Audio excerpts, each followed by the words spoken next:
Avant que nous prions, permettez-moi de partager quelques mots, chers auditeurs. Aujourd'hui, je veux que vous compreniez quelque chose d'essentiel. Dieu vous voit. Il sait tout ce que vous traversez, chaque lutte, chaque blessure. Vous n'êtes pas invisible à ses yeux. Le message que je veux porter à votre cœur est simple et profond. Les yeux de Dieu sont posés sur vous. Il veille sur vous avec amour et tendresse. Et vous êtes toujours sous son regard, quel que soit le combat que vous menez. Restez avec moi. Trouvez dans ces instants de parole un souffle, un soutien et une promesse. Imaginez une femme courbée depuis 18 ans, incapable de redresser sa tête et de voir le ciel. Elle ne pouvait ni sourire, ni être prise dans les bras, ni recevoir pleinement la chaleur d'un regard. Jésus la voit, il l'appelle, il déclare « Femme, tu es délivrée de ton infirmité ». Et aussitôt, elle se redresse et loue Dieu. Cette histoire n'est pas seulement un récit ancien, c'est une image vivante de nos vies. Combien parmi nous se sentent penchés, incapables de lever les yeux vers l'avenir? Combien se sentent seuls, rejetés, invisibles, malgré la présence de gens autour d'eux? Si vous vous reconnaissez dans cette femme, sachez ceci, comme elle vous est vue. Dieu vous a vu. Le roi des rois vous a vu.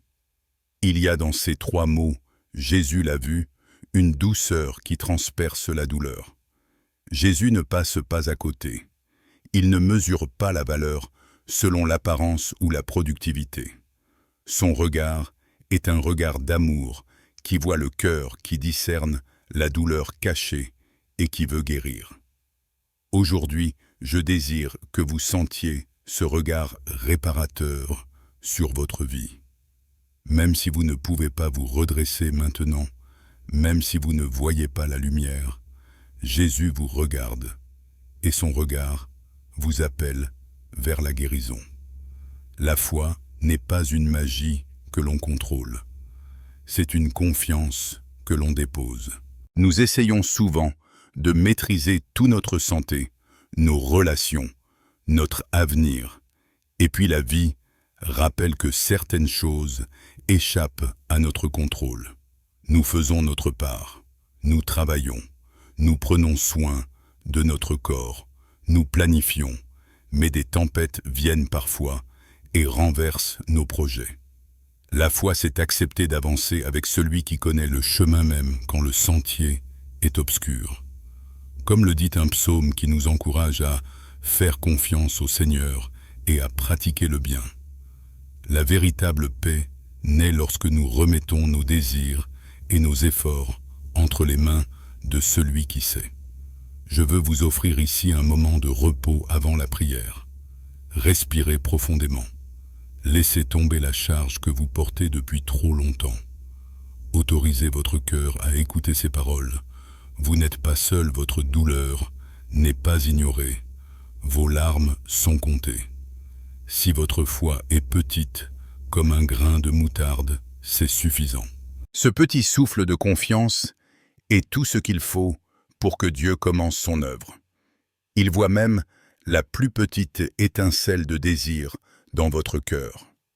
Il prend ce que vous lui donnez et le transforme. Permettez-moi d'ajouter une prière simple, née du besoin de nous sentir aimés et relevés. Seigneur, vois-nous dans notre faiblesse. Touche nos cœurs fatigués, relève ceux qui sont courbés et restaure leur espérance. Nous présentons devant toi nos peines, nos doutes et nos espoirs. Que ta présence devienne notre assurance chaque jour. Amen. Cette prière n'est pas une formule, c'est un souffle partagé, une parole qui dit au cœur « Tu es important, tu comptes aux yeux du Créateur ». Je voudrais aussi illustrer par un exemple concret. Pensez à quelqu'un dans votre vie qui a semblé indifférent, un ami qui ne répond pas, un membre de famille qui a pris ses distances. Parfois nous interprétons ces silences comme un rejet total. Mais Dieu voit au-delà de ces miroirs brisés. Il voit la personne, ses blessures, les craintes qui la retiennent. Ainsi nous pouvons apprendre à prier, non seulement pour nos propres besoins, mais pour que la grâce atteigne ceux qui nous entourent. Une parole douce, une prière sincère, un geste d'amour peuvent devenir l'instrument par lequel Dieu restaure des relations. Dans cette introduction, je veux vous préparer à recevoir le message principal, un mélange de sermons de prière et d'encouragement. Nous réfléchirons ensemble sur le sens profond de la prière. Nous partagerons des exemples concrets et nous offrirons des paroles qui apaisent et relancent. La prière est à la fois confession, louange, supplication et offrande. Elle est le souffle qui relie notre cœur à celui qui nous comprend pleinement. En priant, nous ne parlons pas dans le vide. Nous nous adressons à celui qui répond parfois de façon surprenante et souvent en dehors de nos attentes. Avant de nous lever pour prier, retenez, ceci vous êtes vu, vous êtes connu, vous êtes aimé. Ce n'est pas une phrase creuse, mais une vérité capable de transformer une journée, une semaine, une vie. Si vous avez été conditionné à croire que vous devez mériter l'attention, laissez-moi vous dire aujourd'hui que l'amour de Dieu ne s'achète pas, il se reçoit. En recevant cet amour, nous trouvons la force de lâcher prise sur ce que nous ne pouvons pas contrôler et d'embrasser l'espérance. Préparez votre cœur, baissez vos armes émotionnelles, approchez-vous avec authenticité. Ensemble, nous irons plus loin que de simples mots, nous chercherons la présence qui guérit. Bientôt, nous prierons en toute simplicité, avec des paroles qui viennent du cœur et avec la certitude que celui qui écoute voudra toucher nos vies. Maintenant, prenez une dernière respiration et ouvrez votre cœur à la présence aimante qui vous regarde et veut vous relever.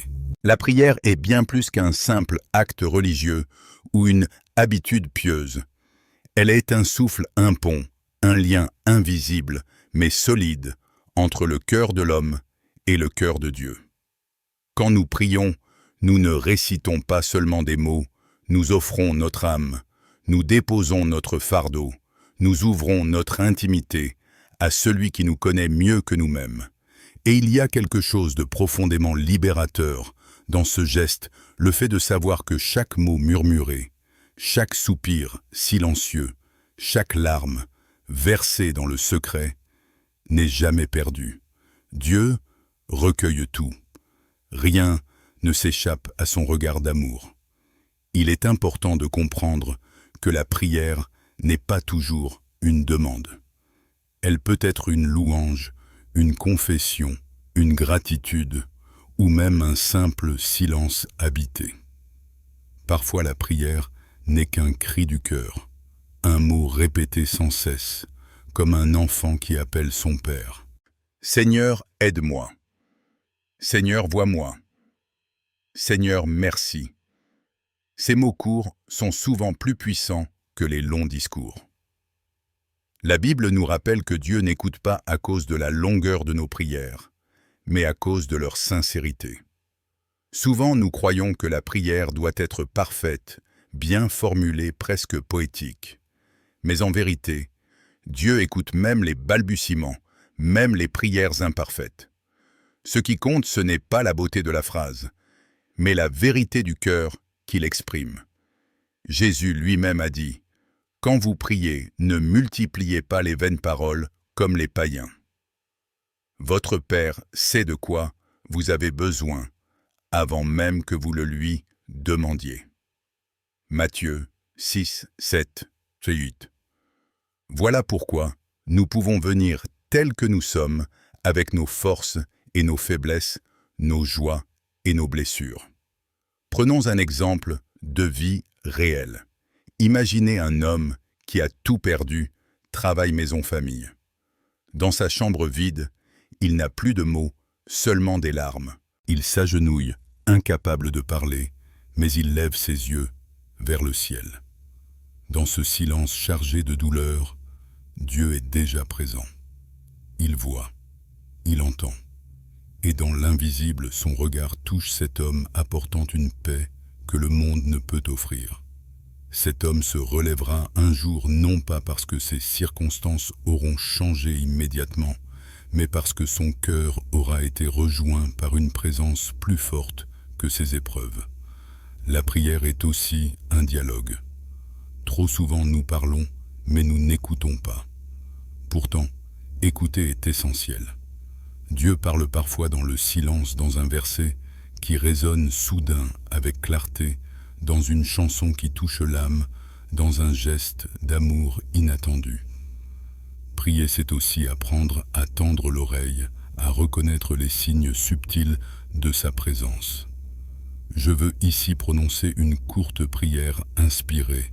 Seigneur, je viens devant toi avec mes mains vides et mon cœur plein de questions. Mais je choisis de croire que tu m'écoutes. Je dépose devant toi mes peines et mes espérances. Remplis-moi de ta paix, guide mes pas, et montre-moi que je ne suis jamais seul. Amen. Maintenant, réfléchissons à la profondeur de cette attitude.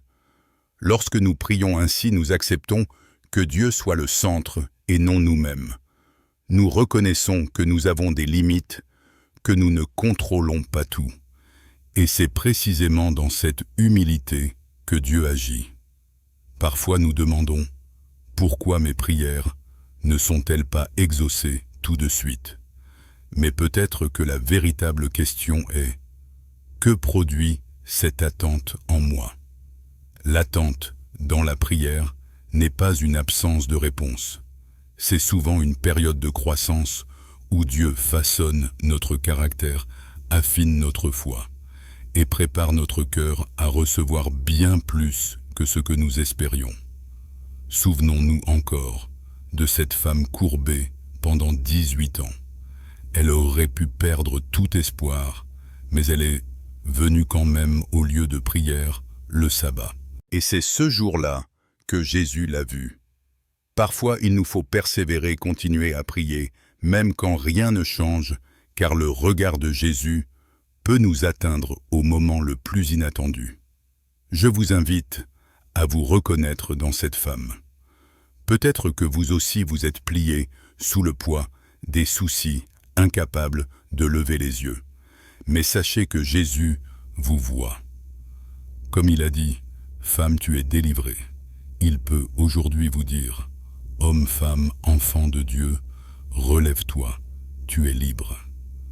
Voici une autre prière pour ancrer ce message. « Seigneur Jésus, je crois que ton regard est posé sur ma vie. Je t'offre tout ce qui me courbe, tout ce qui me pèse. Touche-moi de ton amour, redresse-moi dans ma foi et aide-moi à marcher à nouveau avec confiance. Merci, car je sais que tu m'écoutes et que tu es fidèle. Amen. » Ce qui est extraordinaire avec la prière, c'est qu'elle transforme non seulement nos circonstances, mais surtout nos cœurs.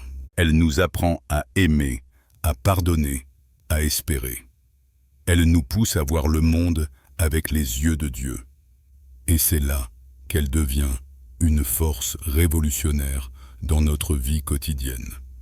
Quand vous priez, vous commencez à voir vos proches différemment, à avoir plus de patience, plus de compassion, plus de force intérieure. Dieu ne promet pas que la vie sera sans épreuve, mais il promet de marcher avec nous. La prière est le fil invisible qui nous relie à cette promesse. Quand tout s'effondre, ce fil devient notre corde de secours. Quand tout semble aller bien, ce fil reste le rappel que nous dépendons de lui. Alors, je vous encourage à faire de la prière un refuge quotidien. Pas une obligation froide, mais une rencontre vivante. Parlez-lui comme à un ami proche, comme à un père aimant. Et même dans vos silences, sachez que son regard demeure. Je voudrais conclure cette partie par une dernière prière, comme un sceau sur ce que nous avons médité. Père bienveillant, je t'élève ma voix et mon cœur. Merci, parce que tu es un Dieu qui voit un Dieu qui entend un Dieu qui comprend. Merci pour chaque souffle de vie, chaque instant où ton amour m'accompagne. Je t'offre mes luttes, mes doutes et mes espoirs. Conduis-moi dans tes chemins, remplis mon âme de paix et donne-moi la force de persévérer. Que ma vie devienne une prière vivante, un témoignage de ton amour et de ta fidélité. Amen. Lorsque nous arrivons à la fin de ce moment de partage et de prière, il est essentiel de nous rappeler le cœur du message « Dieu vous voit ». Vous n'êtes pas oubliés, ni abandonnés, ni insignifiants. Dans un monde où tant de personnes se sentent invisibles, incomprises ou jugées uniquement par ce qu'elles font ou possèdent, il y a une vérité inébranlable. Votre Créateur vous connaît et vous aime. Ce message aussi simple qu'il paraisse peut transformer une vie entière si nous l'acceptons profondément. Car être vu par Dieu signifie être reconnu dans notre valeur la plus intime, même quand le reste du monde nous ignore. Cela signifie que chaque larme, chaque soupir, chaque pas fatigué sur le chemin de la vie compte aux yeux de celui qui nous a formés. Nous avons réfléchi ensemble à la prière, à ce lien invisible mais puissant entre l'humain et le divin. Nous avons vu qu'elle est à la fois un cri de détresse, une parole de gratitude, une confession et une offrande. Mais plus encore, nous avons découvert que la prière est une manière de laisser Dieu poser son regard sur nous, de nous laisser envelopper par son amour. Alors que faire de tout cela dans notre vie quotidienne? Comment transformer ces paroles en actions concrètes, en habitudes qui nous nourrissent chaque jour? La première clé, c'est de cultiver des moments réguliers de silence et de prière. Même si ce n'est que 5 minutes par jour, prenez ce temps comme un rendez-vous avec Dieu. Parlez-lui de vos peurs, de vos projets, de vos chagrins. Offrez-lui vos journées comme on dépose une graine en terre. Petit à petit, vous verrez cette graine germer en paix, en courage, en espérance. La deuxième clé, c'est de vivre la prière dans vos actions. La prière n'est pas limitée à un instant ou un lieu. Elle peut devenir une manière de vivre. Quand vous encouragez quelqu'un, quand vous pardonnez, quand vous servez avec amour, vous transformez vos gestes en prières incarnées. Chaque sourire, offert, chaque main tendue, devient comme une offrande silencieuse à Dieu. La troisième clé, c'est de nourrir votre foi par la parole. La Bible est remplie de récits qui nous rappellent que Dieu voit, entend et agit. Relisez l'histoire de cette femme courbée. Relisez les psaumes, laissez ces paroles habiter votre cœur. Quand la peur ou le doute se lève, ces textes deviendront vos armes spirituelles, vos boucliers contre le découragement. La quatrième clé, c'est de faire confiance même dans l'inconnu. Nous ne maîtrisons pas tout, et c'est bien ainsi. La foi, c'est accepter de marcher dans l'obscurité avec la certitude que Dieu éclaire chaque pas, même si nous ne voyons pas encore la destination finale. C'est cette confiance qui libère de l'angoisse et qui ouvre à une paix durable. La cinquième clé, enfin, c'est de se rappeler que vous êtes aimé sans condition. Trop souvent, nous pensons que nous devons mériter l'amour de Dieu, que nos erreurs nous disqualifient. Mais en vérité, Dieu nous aime tels que nous sommes, avec nos forces et nos faiblesses. Son regard n'est pas un regard accusateur, mais un regard de tendresse qui relève et restaure. Imaginez un instant que vous êtes cet enfant fatigué qui rentre à la maison, les genoux écorchés, le cœur lourd. Le Père céleste vous accueille non pas avec reproche, mais avec des bras ouverts. Voilà la véritable image de Dieu, un refuge, une source de consolation, un abri sûr. Je veux maintenant vous laisser quelques conseils pratiques inspirés par ce message de la prière. Quand vous vous sentez invisible, souvenez-vous, Dieu vous voit. Quand vous vous sentez rejeté, rappelez-vous, Dieu vous aime. Quand vous vous sentez perdu, répétez en vous-même, Dieu me guide. Quand vous êtes découragé, proclamez Dieu est ma force. Quand vous êtes dans l'attente, rappelez-vous, Dieu est fidèle. Prenez l'habitude de remplacer vos pensées négatives par ces vérités. Peu à peu, elles deviendront des fondations solides, capables de résister aux tempêtes de la vie. Et n'oubliez pas que la prière n'est pas un acte solitaire. Vous pouvez prier avec d'autres, partager vos besoins, unir vos voix. Là où 2 ou 3 se réunissent au nom de Jésus, il est présent au milieu d'eux. Cette communion apporte une force particulière, car nous réalisons que nous ne marchons pas seuls. En terminant, je voudrais vous rappeler que la vie est un voyage où chaque pas compte. Parfois ce chemin est rocailleux, parfois il est fleuri. Mais quelle que soit la saison, Dieu est là attentif à chacun de vos pas. Et même lorsque vous tombez, il est celui qui vous relève, qui vous redresse, comme cette femme autrefois courbée. Alors marchez avec confiance. Ne laissez pas le poids du passé vous plier, ni la peur de l'avenir vous écraser. Gardez vos yeux fixés sur celui qui vous voit et vous aime. Dans ses bras, vous trouverez toujours refuge, espérance et force. Je conclus avec cette dernière prière, comme un souffle de bénédiction sur votre vie. Seigneur, merci pour ton regard plein d'amour qui ne m'abandonne jamais. Merci parce que je suis vu, connu et aimé par toi. Aide-moi à marcher chaque jour dans cette assurance, à transformer mes prières en actes d'amour et à vivre dans la paix que seul ton esprit peut donner. Seigneur, bénis chaque personne qui écoute ce message. Remplis leur cœur de courage, de lumière et d'espérance. Qu'ils se souviennent toujours qu'ils ne sont jamais seuls, car ton regard veille sur eux. Amen. Recevez ces mots comme une promesse. Vous êtes aimés, vous êtes accompagnés, et votre vie a du prix aux yeux de Dieu. Marchez désormais dans la paix, avec un cœur rempli d'espérance.